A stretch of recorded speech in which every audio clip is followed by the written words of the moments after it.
We are a data center integrator or value-added reseller. We focus on things like backups, application delivery, networking, security, business continuity, DR, compute storage. You get the idea.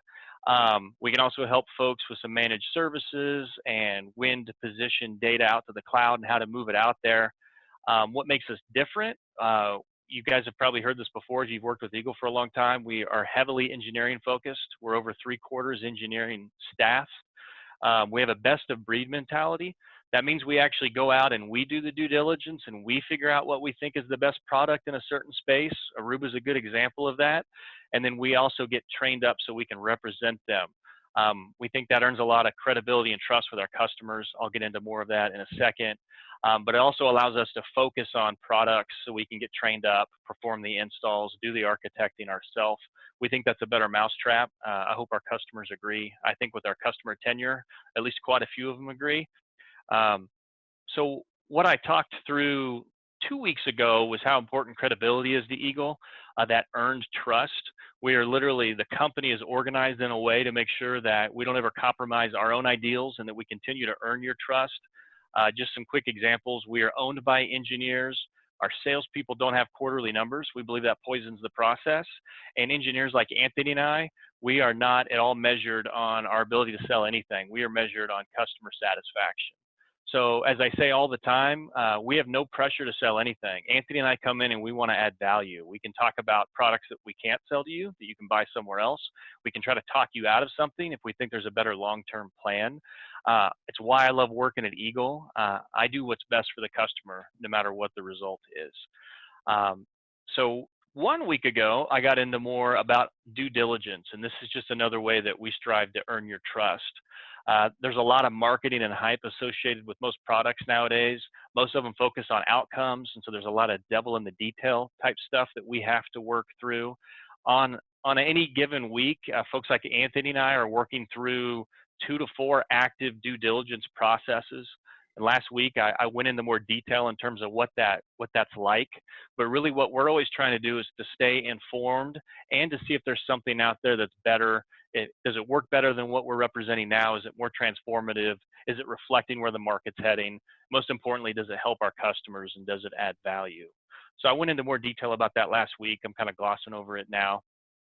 What I did want to spend a little time talking about this week before I hand it over to David and Andrew is just the process that folks like Anthony, Patrick, and I follow when we're actually working on a project. Step one's kind of obvious, but when you've got folks like Anthony and I that like to talk, sometimes we have to remind ourselves to listen.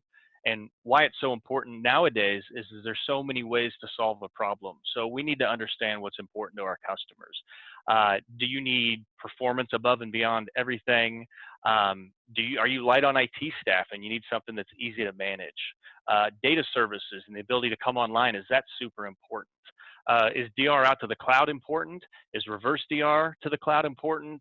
Extended retention, I could go on, but if we sit and we listen and we ask all the right questions, and Anthony and I actually have lists to make sure that we've asked all these questions, we're going to be able to understand what the best solution is for you. And ultimately, that's what gets us to step 2. So we'll talk about market trends, where we think the market's headed, what we've seen based on all of that experience and that due diligence. We'll try to arrive on a solution that we think works best and actually helps you with the problems that you're trying to solve. If you like what you're hearing, we'll go back and we'll start to architect a solution. I think Anthony and I take a lot of pride in this portion. We spend a lot of time on deliverables.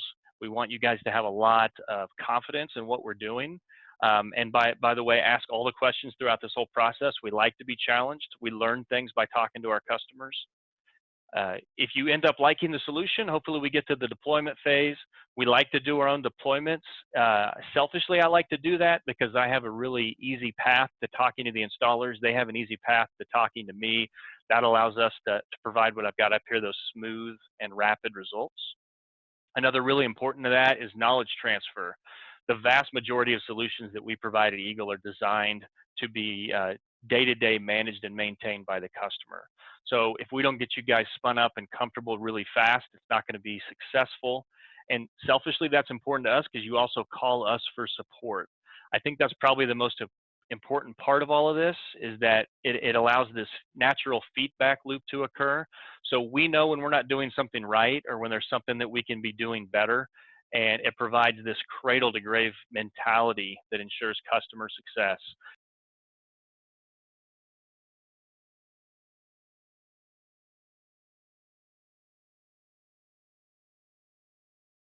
All right, folks. Well, thanks again for, let me extend my thanks as well to everybody who's joined the call today.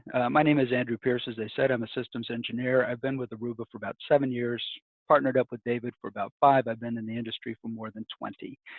So, I've done this before, had some experience with making this happen. As David said, we've been home officed, he and I, from the very beginning. So one of the first success stories that I heard when I first came on board at Aruba with regards to a remote access solution 7 years ago, it turns out we rolled out over 700, 800 Buffalo Wild Wings stores in 6 weeks using one of the technologies we're going to talk about today, the remote access point. And so, just touching a little bit on David's ease of use point, we've got a fully developed what we call ZTP, or zero touch provisioning capability, that backs up our solutions. Because you think about it. No offense for the typical Buffalo Wild Wings store, but how many smart IT guys do you think they got working there, right? So what we did is we drop shipped our RAP product, remote access point, and we will talk more about the RAPs throughout this session today. But we drop ship the RAP straight to the individual stores, and they followed the very simple instructions: pull it out of the box and plug it in, and then it went through its zero touch provisioning process, automatically connected back up to corporate, and as I said, within 6 weeks, all of those stores were up and online and operating. As far as Aruba engineers go, we do need access into the corporate network. We have to do demonstrations. We have to learn about our products and technologies so we know exactly what it is we're talking about when we go talk to our customers. And so Aruba has given RAPs to the Aruba engineers from the very beginning. Other use cases that we have seen a lot of use for the RAP technology in the past is for people who are operating, for example, a remote call center.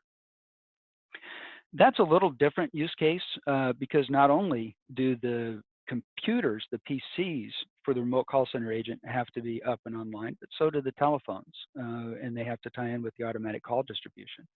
And so our solution includes ways to attach not only just the PC and provide access to things like email and corporate servers, but we can also extend phones and printers out to the remote location as well. So these RAPs are portable. They can be put in a bag. They can be carried and then plugged in very, very easily. So another use case that we've seen for that is for the road warrior, for the executive. And I've certainly taken RAPs with me on site out to customer locations. But one of the points I want to make too is that as we get into the solution of what Aruba can provide, when I came on board at Aruba, I thought, hey, Aruba is a Wi-Fi company. That's what they do. And it turns out that that's certainly true as far as that goes, but it's not the whole of the story. Aruba not only is a Wi-Fi company, we're in fact a networking company. And more than that, not only are we a networking company, we're in fact, what we really are is a security company. So security is baked into our DNA, and I'm going to try to make that case for you as we go through and look at some of the different remote access solutions that we have. And in particular, there are 4. We've got VIA, virtual intranet access. We've got RAP, remote access points. We've got something we call IAP VPN, instant access point, virtual private network. And then we've got our branch gateway solution. We're going to talk about the IAP VPN, the RAP, and the VIA primarily today, but I'm going to mention the branch gateway as well because it also incorporates a lot of the same technologies that we use. Branch gateway is part of what we call our SD branch solution, or which incorporates our SD-WAN solution. I like the way one of our product managers put it. SD-WAN is not a product, it's a feature of Aruba products and technologies.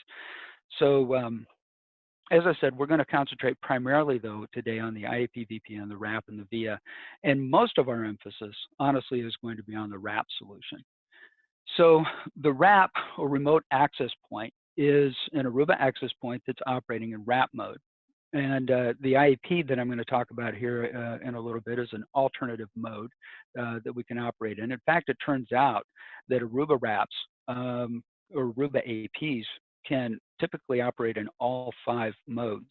And it's just a software change. And this is one of the Aruba distinctives. But the key point here is that with a wrap, placed out at a teleworker's location, typically sitting on a desk, although we have wall mount models available as well.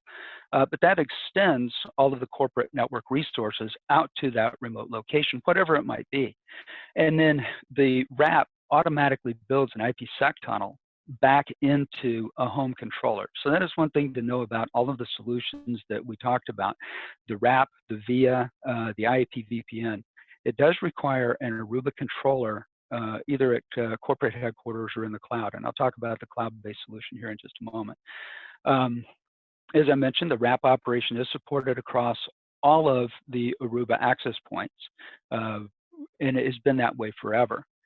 So with regards to security, one of the important modes is whether or not you're going to bring all of the traffic from that remote access point or that remote location back into corporate. So as David alluded to earlier, when we extend the edge out into a remote location, you're potentially opening up the core of your network into some security threats or exposure to traffic that they ordinarily haven't been exposed to. Plus also, does it really make sense to carry, say, YouTube traffic all the way back into corporate just to tie up your corporate network WAN resources? So one of the forwarding modes that we have available, and one probably is used most often, is something we call split tunneling. And so with split tunneling, that means that corporate traffic goes back to corporate, and other traffic, going out to YouTube or looking at Facebook or going and talking to Amazon or whatever they're going to do, that traffic can go out directly into the internet.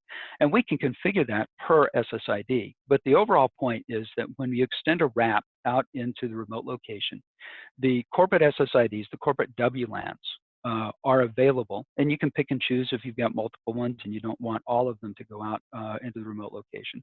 But those corporate WLANs are available out just as they would be if somebody were in the office. And so the corporate PC doesn't have to be reconfigured. You just plug in the wrap, it comes up, the corporate PC that already knows how to connect to the corporate WLAN sees that corporate WLAN and connects. All of the authentication methods stay the same. And so it makes it very, very easy for that remote worker to deploy the solution. Now, wraps are intended primarily for single AP in a location deployment. Well, what if you have more than that? Well, then that's where the IAP VPN solution comes into play.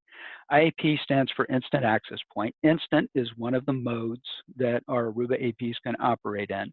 And the idea is Instant is a whole set of Aruba APs at a particular site that are operating without the benefit of a traditional, typically physical controller.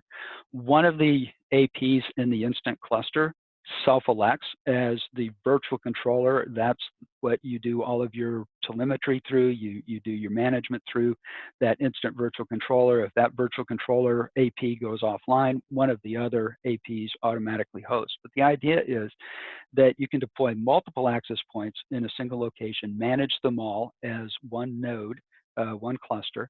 They all share the same configuration. They all share the same software. So that's fine as far as it goes. But now how do you get that traffic back into corporate? Well, that's where the VPN portion of it comes. We can, just like with a wrap, we can have an IPsec tunnel built securely from that IAP cluster back into the controller. It's a little different because now you have control over what whatever shows up in on that Instant cluster is configured separately than what's configured out on the controller. And so you can have different SSIDs if you want, or different WLANs. You can have different IP subnetting and all of that kind of stuff out at in the IAP VPN. But same thing, different traffic modes, forwarding modes are available, and again, typically split tunnel, but that's also configured per SSID. So you could have the corporate SSID, for example, backhaul all of the traffic into corporate, whereas maybe a guest SSID, none of the traffic backhauls into corporate, and it all stays locally. And then finally, we have VIA, via the virtual intranet access. So VIA is a software client. It's freely available, downloadable for a whole variety of platforms. It is intended for PCs, as it is also intended for phones and for tablets. Although the software itself is freely downloadable, the controller does require a license per connected client. So I don't want to tell you that VIA is absolutely free, but I do want to tell you that you can deploy the VIA client to as many of your customers as you or your users as you want to. There's no additional charge. You can deploy it for 20 or for 500. It doesn't matter. But for every active connection back into the controller, then that does require a separate license. With VIA, the users use the same user credentials to connect as they would for WLAN. It's still encrypted over an IPsec tunnel. One of the interesting things about VIA, and I know there are other IPsec clients that are out on the market that can be installed. VIA will auto-detect when it's on the corporate network and shut itself down. And then when you go out into the big bad world, let's say you go to Starbucks and you fire up, your laptop will auto-detect, or your phone or your tablet will auto-detect that it's no longer on the corporate network. And then the VIA client can auto-enable, establish that IPsec secure connection back into the corporate network, and off you go. And now you have secure communications back and forth to your email servers or to whatever else it is you want to connect to back at the corporate headquarters. Again, different forwarding modes are available. On my VIA profile that corporate gives me, again, split tunneling is enabled because obviously not everything that I have wants to go back into the corporate environment. When we go and we talk to our customers as far as security goes, IPsec is an important component. It's an industry standard, highly encrypted way of communicating back and forth and to establish a VPN connection. But there's more to the story than that. And this is one of the key Aruba differentiators for us. And it's role-based access controls. So it turns out that in Aruba controllers, as well as in the virtual controllers and some other occasions as well, and we'll talk more about that, but we have a fully stateful firewall. And this is a key differentiator for Aruba. We have built in that fully stateful firewall from the very, very beginning of the Aruba product and technology, because when Aruba was first being established, there was no legitimate Wi-Fi security. There weren't really even pre-shared keys way back then, let alone 802.1x authentication. WPA2 Enterprise, for example, didn't exist. That came along later. And so Aruba realized that in order to be able to sell this technology into corporate environments, there had to be some way to protect the traffic and to protect the network. And so we began building a firewall right into the product from day one. And when I start talking to people about that, very, very commonly, I hear, well, we already have a firewall. We have a checkpoint, or we have a Palo Alto, or we have a FortiGate between us and the internet. And that's fine. That's exactly what you want. We're not suggesting otherwise. But as the infrastructure is involved, as things have changed. So back in the old days, every PC was physical, it was fixed, it had a wired port, it never moved, and your edge was secured within the walls of your building. And even under normal circumstances today, that has completely changed, right? You've got most of the compute platforms today are laptops or tablets that don't even have Ethernet connections on it. They're wireless, but more importantly, they're mobile, which means that not only do they move around within your infrastructure, but they also leave. And of course, today with remote teleworkers, as David alluded to earlier, your edge is extended formally way outside the confines of your building. And so now it's important to understand who's connecting to your network and what kind of rights they're going to have. And a checkpoint or a Palo or a FortiGate is going to do a great job of securing you from the internet and stuff that's out on the internet, but it typically can't see what's going out on the edge. In fact, a common question that we ask people is what's connected to your network right now today? And of course, that always gives everybody pause because truth is nobody knows. So what Aruba's role-based access controls can do is automatically identify the user and the device, the location, the access method, and then apply the appropriate security controls to those connections. And the reason that I mention that is because, and by the way, we call that technology dynamic segmentation. And the idea is that the edge is guilty until proven innocent, which is a sea change. It used to be innocent until proven guilty, but now it has to be guilty until proven innocent, because we have things like IoT devices. We have things, and we have these compute platforms that leave the prem and go out into the big bad world and then come back into the network again. Or in the case of remote access, they're already out in the big bad world and they stay there. And so with our dynamic segmentation technology, which is built into all of the access methods that we've talked about already, the VIA, the IPVPN, and the RAP, we're able to identify the traffic and then apply the appropriate access controls into the network right at the very edge. This doesn't supplant or compete with the core firewall. It supplements it. It protects what we call the east-west traffic, that is the client-to-client traffic, or the traffic from the client back into your corporate data center if it's hosted on-prem. And then your FortiGate or your Palo, your corporate firewall, protects you from the core of the network out into the internet. So this is built in, and this is one of the primary ways that Aruba extends security out to your customers, out to the actual edge. So that's why I say we're not just a networking company. We are in fact a security company, and highly rated with deep security mechanisms that are in place. Well, let's talk about going to the cloud, because increasingly we see users doing that. More and more we see customers who are taking their corporate assets out of an on-prem data center and extending those into AWS or Azure or other cloud services. So if you're going to do that, we've got you covered as well for remote access, because Aruba controllers and gateways can in fact be installed.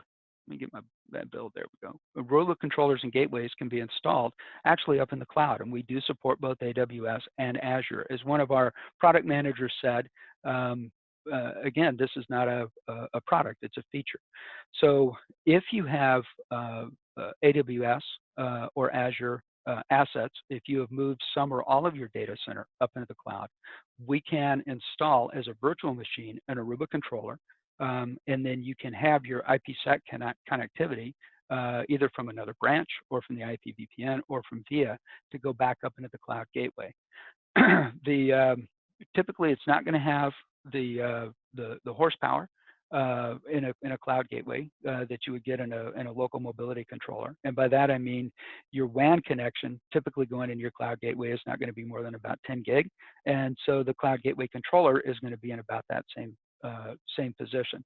But it's fully scalable, it's fully redundant. We can deploy it in multiple data centers and make all of your connectivity supported back and forth to do that.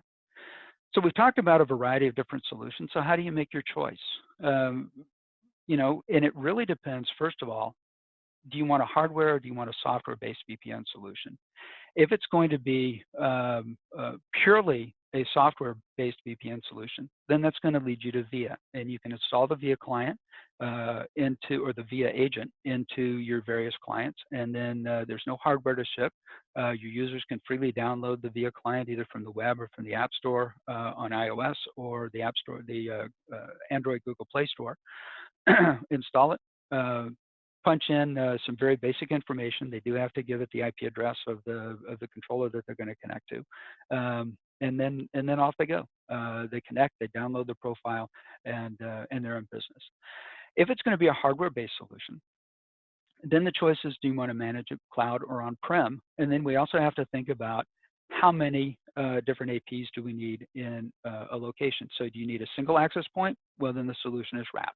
Do you need multiple access points within a location? Then the IAP VPN can make some sense, or the gateway with SD-WAN, what we call our SD branch solution, can also make sense. And which is which would require, which is going to be more appropriate, would require additional conversations between Eagle or Aruba or both. And then we can help you walk through and figure out what's going to be the best solution for that. for your price point and for your actual needs. So that's our overview of the solution. Now, just to illustrate the point, because David did mention I'm a teacher at heart, and so typically the way to help people understand and help people to remember is you tell them what you're going to tell them, and then you tell them, and then you tell them what you told them. And so we're going to do that now. We're going to look a little bit more at the Aruba Rap. So here you can see we've got what we call a 303H. That's a particular model that's deployed out at home. And we've got a corporate SSID that's built going back into the mobility controller. And notice we do have a remote, the role-based access control firewall built in. I'm going to call that out. And then for the guest and the wired and Wi-Fi voice stuff, the wired and Wi-Fi voice, that's also tunneled back into the mobility controller. But the guest traffic is going to go straight out to the internet. Now, I mentioned earlier that we've got the full firewall capabilities built into our controller. So it turns out that when we deploy a wrap or an AP in wrap mode, it also does the firewall enforcement right on the edge. It has to, because that's how we're able to make the determination as far as the split tunneling goes. Does the traffic need to go back into corporate? Does it need to go back out into the internet? And then we're also applying those same firewall controls right on the edge with exactly the same roles. It requires no additional configuration. So the same roles that are defined on the mobility controller are extended out onto the wrap, and then the wrap is doing its encryption and decryption and firewall controls right there on the edge. And so protecting the core of your network even before it leaves the home. The wired voice, as I mentioned earlier, and I'll show you later, we've got some certain wrap models that have additional Ethernet ports on them.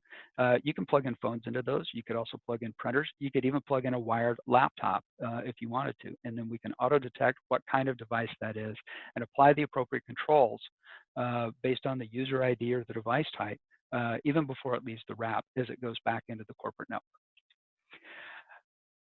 Well, so that's great, Mr. Pierce.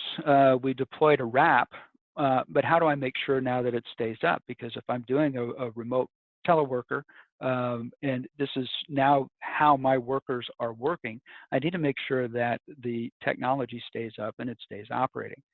Well, we do have some solutions to that. So back in the data center, you can deploy a couple of different gateways and then tie them together with a technology called VRP. So without getting too technical, it allows them to share the same IP address. If one fails, the other takes over that IP address. And the tunnels switch over and they just follow the IP wherever it is it goes. But in fact, we can do more than that. We can also extend into multiple data centers and then program the wrap to talk to first the primary data center, and if for some reason that becomes unavailable, then automatically switch over to a backup data center. And again, the primary data center could be physical and the backup data center could be in the cloud or vice versa, or in two different clouds. It doesn't matter. The technology for us all works the same. But in fact, we can go even further within a data center if you have more than a couple of Aruba controllers, even as actually as few as 2 Aruba controllers. With Aruba AOS, Aruba Operating System 8.x, we can build those out as a cluster. And this is a very, very rapid failover on the order of just a few milliseconds.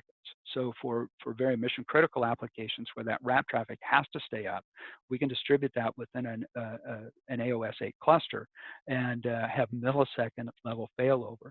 And again, if that data center becomes unavailable, then we can revert back over to a backup data center for nonstop ongoing operations. And it turns out that we can do very similar things with the IP VPN. So here we've got a single access point deployed. We've configured this instant access point with the same SSIDs that you would see on the controller, but it is important to note that the instant configuration does not come from the controller. The instant configuration is done separately, typically through a cloud managed solution that we call Aruba Central, which is our cloud management solution. So the first access point comes up, it gets its configuration, and then as additional access points come up, they will synchronize their configs with the original access point who is operating now as the virtual controller. And then you can continue to add access points to your heart's delight And it scales, right now the technology is scaling up to about 2,000 users at a particular location. Typically, obviously, you're not going to need 2,000 users at your home, so that would be, in a retail or workplace or environment. But if you wanted a couple of APs for a larger home office, you could certainly do that, and then roam seamlessly from one to the other. Then the IPsec VLAN tunnel is going to be built from that virtual controller back into the VPN concentrator, also known as a gateway controller that's back in the head end. And again, then we can also do failover between a primary data center and a backup data center, very similarly to how we could do it with the Rap solution. Hey, Andrew. Yes. You're doing great, by the way, and I mean that genuinely. You got about 10 minutes left. I just want to keep you on time. I have less content than that. Awesome. So I think we're going to be in good shape. All right. Thanks. So the next thing that I wanted to do is kind of highlight for us our zero-touch deployment, just to prove to you that it's a real thing, because I know one of the questions that often comes up is, well, if I'm going to do a remote teleworker solution, how difficult is it? And I mentioned earlier doing the Buffalo Wild Wings store. So our zero-touch provisioning takes advantage of something we call Aruba Activate. And Aruba Activate is a free cloud-based service that tracks for each customer the serial number and MAC addresses of the product that they bought from Aruba, and then the customer can go in and set up what we call provisioning rules. The provisioning rules are very, very simple. When the Rap boots up, it's going to check to see if it's got the right software. If it doesn't, it will upgrade, reboot, and then it will get its configuration, and then contact the controller, and then it's working. And it really is that simple. And just to prove it, I've got a video. Hopefully it's not too technical for you. What you're going to see here is an access point booting up. You're going to watch it through the console port as it boots up. What's actually going on here in the background is not really important. It's just to illustrate the point that, here we're seeing the boot process. And then all of the Aruba access points, as well as Aruba switches, it turns out, will automatically contact Activate. And then if the serial number and MAC address is there together with a rule, Activate will extend that rule and push that information back down onto the access point or back down onto the controller, and remotely provision the device for the connectivity wherever it's supposed to go. Does it need to connect to a controller? If so, what is the controller's IP address? And the point is that the process is really entirely automated. As I said, a software upgrade will take place if that needs to happen. And then if the reboot needs to happen, it will do that. So we cut out some of it because the whole process overall for the whole reboot and all this takes somewhere between 5 and 10 minutes. You don't want to see all of that. But this is illustrating now that the process is complete. He's gone, he's connected, and what we call a universal access point conversion is successful. So universal access point is it means that it can operate in any of the modes that we talked about. It can operate in Rap mode, it can operate in instant mode, it can operate in campus controller mode. So this last part, you're seeing how the device is now appearing in the management interface of the controller. And this Joan 515 test, you can see, is up and it's running as a Rap. So the point is that oops, that was bad. Hang on just a second. I will put you back into full screen. The point is that the process is well built. It's established. It's easy. It's simple, and it's relatively fast. So you can literally open the access point, or even open a switch, and connect it, and it will automatically request an IP address, and then connect out to Activate and go through its whole provisioning process. It truly is zero-touch provisioning. So I mentioned earlier that we have our APs can operate in any of several different modes. With that said, for Raps, we specifically have certain models that are built for Rap mode, and these we call the H series. H stands for hospitality, because one of the things that they were built for is to be put into college dorm rooms, or to be put into hotels or apartment buildings. they can be powered with PoE off of a switch or with external power, and they're becoming increasingly more efficient and increasingly powerful as far as their ability to handle the cryptography and handle a large number of users. The 303H, for example, is our Wave 2. You can see a picture of it here. It comes available on a desktop stand, so it is intended to sit just right on a desktop. And all somebody has to do is plug it in. It can handle up to 75 total clients between the two radios. In addition to that, there are Ethernet ports along the bottom, so that E0 port that you see, that's what plugs into the rest of the network. And then ports E1, E2, and E3, you can connect those to phones, you can connect those to printers, you can connect those to a wired laptop. And port E3 can even supply PoE power to like a phone, for example. So you take one of these Rap models specifically and plug that in, and it's going to run through the activate process, run through the zero-touch provisioning, automatically connect to the controller. The controller is then going to provision it with the correct WLANs and SSIDs. It's going to configure the Ethernet ports. All of this stuff comes down from the controller. So literally, all you have to do is plug it in. And typically, you might include instructions like, plug your phone into port E3, plug your printer into port E2, and then connect your laptop with Wi-Fi. It really, really is that easy. So I just want to conclude by saying that with Aruba, you can proceed with confidence.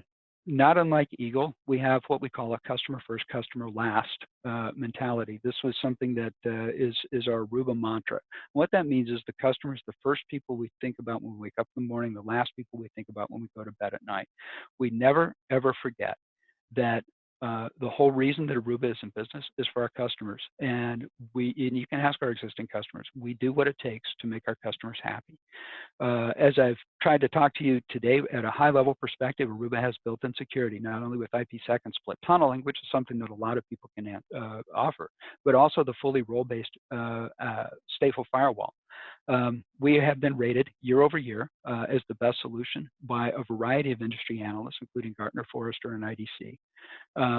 And then finally, we can offer you guys, if you're interested, a 90-day evaluation license, both to Aruba Central Cloud Management, as well as if you're an Aruba customer already, we can give you evaluation licenses for access points, firewalls, VPNs, and VIA. We can't give you the controller hardware for free, but we can make the licenses available if you want to take out our remote access solutions for a test drive. So I promised that I would be done in fewer than 10 minutes, and there we go. Less than 7 minutes, actually, from the time that I was given the thumbs up. Hey, we're closing out. So that concludes my presentation. Other than to say, stay safe, stay connected.